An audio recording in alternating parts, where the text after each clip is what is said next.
donde estaban todos estos, mire que eran unos personajes bárbaros, ahí se encontraba Dios. Ahí se encontraba el Espíritu Santo, porque Dios estaba hablando a los corazones de los jóvenes, porque los quería cambiar. Dios los había llevado con un plan, con un propósito, con un diseño, y Dios quería transformar su vida. Y en ese lugar, mire, se me reveló Cristo. Ahí empecé a estudiar, empecé a escuchar lo que predicaban los siervos, empecé a prestar el oído a la palabra de Dios y empecé a arrodillarme, a orar a Dios, y Dios empezó a moverse.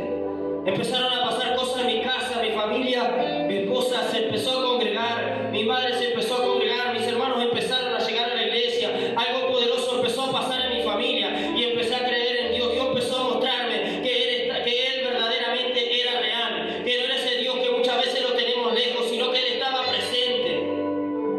Y gloria a Dios, Dios empezó a despertar un hambre en mi interior y empecé a levantarme en la mañana y leía la Biblia, y era algo que no podía parar de leer la Biblia. Empezó Dios a llevarme a las oraciones, empecé a orar con 40 minutos, 1 hora, 2 horas, 3 horas, y empecé a pedirle a Dios: yo quiero ese bautismo del Espíritu Santo, que hablan en otras lenguas, Señor. Yo quiero eso, Dios, dame eso, porque yo quiero vivir esas experiencias.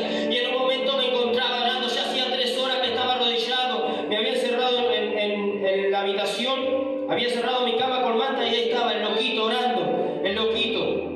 orando ahí, pidiéndole a Dios: Señor, dame ese bautismo, dame el Espíritu Santo. Y en ese momento que estaba orando, mire, ya me dolía la rodilla, me dolía la cintura, pero en ese momento vino el Espíritu de Dios sobre mi vida, y en ese lugar donde estaba, mi cuerpo empezó a llenarse de electricidad y empezó a fluir una oración en otras lenguas de una manera poderosa. Mire, empezó a fluir la oración, el poder del Espíritu cayó sobre mi vida y fui bautizado en otras lenguas. ¿Dónde?